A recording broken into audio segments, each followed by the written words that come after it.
Alors, une maison familiale rurale, on a tendance à voir par rapport au nom, on pense, quand on ne connaît pas, que c'est une maison comme cela. Alors, qu'est-ce qu'une MFR? Qu'est-ce qu'une maison familiale rurale? Alors, une maison familiale et rurale, ce sont des institutions scolaires et qui sont sous contrat avec le ministère de l'Agriculture. Ce sont des établissements scolaires qui donc dispensent des formations du ministère de l'Agriculture depuis la classe de 4e et nous allons maintenant jusqu'aux classes universitaires. En Guadeloupe, donc le plus haut niveau qui est atteint par certains établissements MFR, eh c'est le BTS. Donc je peux préciser aussi qu'en Guadeloupe, il y a 6 MFR, la MFR de Sainte-Rose, la MFR du Lamentin, celle de Bémao, celle de Petit Canal, celle de Vieux Habitants et celle qui est maintenant qui redémarre, celle qui est située à Marie-Galante, à Grand-Bourg-le-Marie-Galante. C'est bien d'en parler. Oui, parce qu'on pourrait croire que nous aurions qu'une seule maison familiale et rurale en Guadeloupe. Parce que certainement, par défaut de communication, peut-être aussi, de celles qui se mettent peut-être en avant pour pouvoir proposer ce qu'ils ont à proposer. Mais aujourd'hui, ça me fait plaisir de savoir qu'il y en a 6. Il y en a 6. Et puis l'ensemble des MFR, nous sommes quand même fédérés par une fédération des maisons familiales et rurales qui se trouve à Basse-Terre et qui nous représente un peu au niveau des grandes institutions, que ce soit le conseil régional, le conseil départemental, le rectorat, l'ADAF, voilà, donc c'est elle qui gère pour nous et qui représente l'ensemble des MFR au niveau national et local. Alors, que proposez-vous, parce que c'est une structure un peu scolaire, scolarisant, je ne sais pas comment on peut dire, que proposez-vous comme spécialité? Vous êtes dans l'agriculture, vous avez un jardin, les élèves ont choisi d'être dans l'agriculture. Expliquez-nous un peu comment ça se passe. D'accord. Alors, la MFR de Sainte-Rose en particulier propose des formations qui sont liées à l'agriculture et à l'environnement d'une manière générale. Tout ce qui est lié à la nature. C'est pour ça qu'on nous appelle, nous souvent, la MFR de Sainte-Rose, l'école de la nature et de la vie. Parce que toutes nos formations sont basées sur les choses qui sont vivantes. Alors nous parlons de ces formations que vous prodiguez, ces enseignements autour de l'agriculture et surtout tout ce qui est vivant, nous sommes bien dessus. Voilà, oui, puisque la MFR de Sainte-Rose, notre particularité, c'est l'enseignement de tout ce qui est autour de la nature et de la vie. C'est la particularité, en tout cas, c'est l'essence même de la MFR de Sainte-Rose. Dès l'origine, elle s'est axée prioritairement sur tout ce qui est attrait avec la nature. Et c'est pour cela que nous développons les 4e, 3e de l'enseignement agricole, les CAP agriculture des régions chaudes, ainsi que le Bac Pro conduite et gestion des exploitations agricoles. Et nous développons aussi le Bac Pro, la filière Bac Pro GMNF, gestion des milieux naturels et de la faune. Alors, dans ce genre d'enseignement agricole, est-ce qu'il est facile, est-ce qu'il est aisé de faire venir des élèves à cette formation-là ou à ces enseignements-là? Parce qu'on dit souvent que les MFR déjà sont certes, enfin, je dis les maintenant, sont considérés comme étant des voies de garage. Les élèves ou les parents sont réticents et pensent que ce sont des maisons, justement parce qu'on dit maison, que ce serait réservé à une catégorie d'élèves, à une catégorie de personnes. Alors, comment on peut expliquer cela? Pourquoi est-ce que l'agriculture attire, vraiment, ou est-ce que c'est parce que ce sont des enfants qui n'ont pas ou des personnes qui n'ont plus rien comme sortie ou comme éventualité? Alors, je vais répondre à cette question en disant que l'agriculture, c'est la base même de toute civilisation et de tout pays. Un pays sans agriculture, c'est un pays qui sera voué à un moment donné à l'échec. Donc on a besoin de manger, nous avons tous besoin de manger. C'est pour cela qu'il faut qu'il y ait des professions liées à l'agriculture. Je ne parle pas uniquement de ceux qui produisent de l'agriculture, mais nous avons besoin de professions qui ont à un moment donné un lien avec l'agriculture, de façon à ce que toute la filière puisse fonctionner correctement. Et donc c'est pour cela que je dirais que nos jeunes qui viennent nous voir, il y a deux possibilités. Soit nous avons vraiment des jeunes qui sont attirés par l'agriculture parce qu'ils sont intéressés par cela. Dès leur jeune enfance, ils étaient avec mamie, papy, dans le jardin, en train de cultiver, en train de les aider, etc. Ou nous avons des jeunes qui malheureusement, il y en a aussi, qui nous viennent à défaut parce qu'ils n'ont pas trouvé d'autres voies, d'autres orientations, et donc ils sont orientés chez nous, soit par le rectorat, ou bien ils viennent nous voir d'eux-mêmes. Alors, ce que je peux dire, c'est que à l'issue quand même, dès les premiers temps où le parent ou le jeune va voir ce que c'est que la MFR, ils vont commencer à apprendre à aimer le fonctionnement de la MFR. Et donc moi, ce que je peux dire aux parents et aux élèves, c'est que la MFR n'est pas une voie de garage. La MFR, c'est une autre possibilité, une opportunité pour un élève pour lequel l'école, la scolarité traditionnelle, dite traditionnelle, je ne dirais pas normale, je dirais la scolarité dite traditionnelle, celle qu'on connaît le plus souvent dans l'éducation nationale, il y a des moments où cette scolarité ne convient plus à un enfant. Et à ce moment-là, ça ne sert à rien de résister, ça ne sert à rien de maintenir l'enfant dans une scolarité pour qu'il soit dans un grand établissement, mais il faut voir aussi quelles sont les autres possibilités.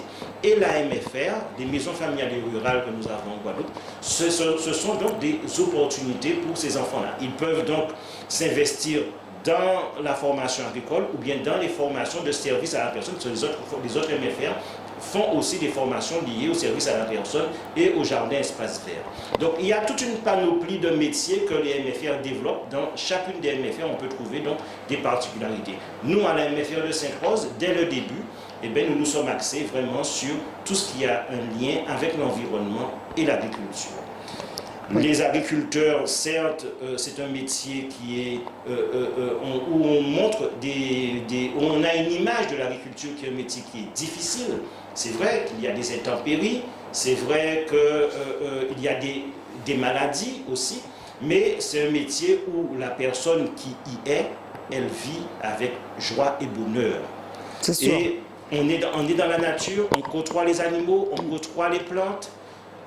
Ça nous fait plaisir, on gère son heure, on gère son temps. Et puis je peux vous dire quand même qu'un agriculteur, s'il est bien formé, s'il est bien organisé, s'il est bien encadré par toutes les autres structures qu'il y a, les coopératives, la chaîne d'agriculture, c'est un métier qui fait vivre son homme et qui peut en vivre même très bien.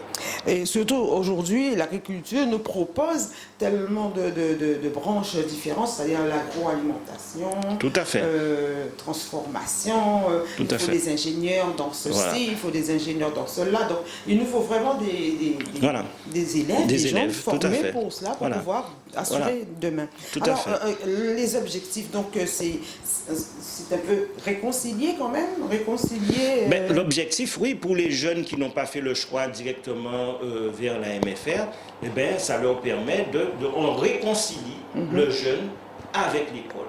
Et notre slogan à MFR, c'est réussir autrement. Donc on va mettre tout au point pour que ce jeune puisse réussir d'une autre manière. Et notre point fort, c'est le côté éducatif. Oui. Et c'est aussi l'alternance. Et l'éducation en maison familiale et rurale compte pour beaucoup. Déjà, à plusieurs points de vue, ce sont de petits établissements scolaires, donc qui accueillent en gros et en général 130 jeunes d'une manière générale, mais on ne les a jamais en même temps. Donc on peut dire que par semaine, nous recevons en gros une cinquantaine, voire une soixantaine de jeunes sur une semaine. Ce qui fait que l'équipe éducative, que ce soit les enseignants ou bien les autres membres de l'équipe éducative, nous avons tout à loisir de pouvoir prendre en charge chacun des élèves de manière presque individuellement. Donc toute cette partie éducative, elle est très importante. Il y a beaucoup de points. S'il faut qu'on puisse aborder toute cette partie-là, ça sera très long. Mais les jeunes sont pris en charge dès le lundi matin lorsqu'ils arrivent à l'issue du stage. Ils sont pris en charge avec toute une matinée qui est dédiée pour eux. Ensuite, ils participent vraiment, c'est pour ça qu'on parle de maison. Parce que les maisons familiales et rurales, elles éduquent des hommes et des femmes de demain. Ouais. Donc il ne s'agit pas uniquement de leur apporter un enseignement scolaire, mais il s'agit aussi de les former. Et un jeune, lorsqu'il sort d'ici, et le parent le voit dès les premières semaines, le jeune va être transformé. Il va commencer à devenir autonome, à prendre des responsabilités, à s'investir au niveau de la maison comme il s'investit lorsqu'il va en stage. Et là, les parents vont se rendre compte qu'il y a un changement. Et le jeune va apprendre d'une autre manière et il va faire son petit bonhomme de chemin. Tous les jeunes qui sont sortis en maison familiale et rurale, on voit très bien que s'ils ne s'investissent pas dans l'agriculture, parce que c'est pas parce qu'un jeune aura fait une formation agricole qu'il va poursuivre dans l'agriculture. Donc nos jeunes, effectivement, pour certains, passent par les maisons familiales et rurales, mais on les retrouve dans tous les secteurs. Il y en a qui sont ingénieurs, il y en a qu'on va retrouver dans la fonction publique, ils sont vraiment dans tous les milieux.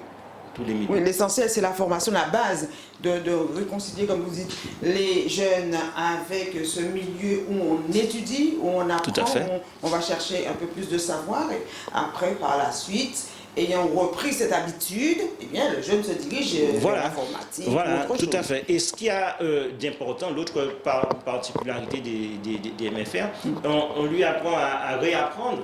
On lui donne goût à réapprendre et ce qui va l'aider énormément, c'est le milieu professionnel, c'est le stage. On parle des maisons familiales comme étant une scolarité à rythme approprié. Donc le rythme approprié, c'est le fait que le jeune, il va en milieu professionnel, il va en stage toutes les semaines, toutes les 2 semaines, le jeune est en stage. Donc le jeune, on est en alternance. On parle de l'alternance chez nous en maison familiale, ça existe bien avant l'alternance en apprentissage. On a toujours pratiqué cela, mais sous le statut de la scolarité.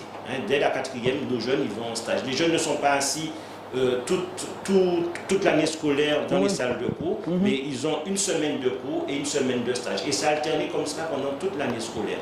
Si bien que lorsqu'un jeune, il est motivé par son stage, il aime son stage, il aime son milieu professionnel, il va aimer en discuter, il va aimer en parler en maison familiale quand il viendra. Donc ça, c'est un gros créneau pour nous. On en parle, on en discute et on s'en sert de nouveau pour faire passer les différentes disciplines, que ce soit le français, les mathématiques, l'anglais, l'histoire et géographie. On s'en sert régulièrement. Donc c'est pour cela que le point du stage, c'est quelque chose qui devrait donner de la motivation à ce jeune qui en avait perdu.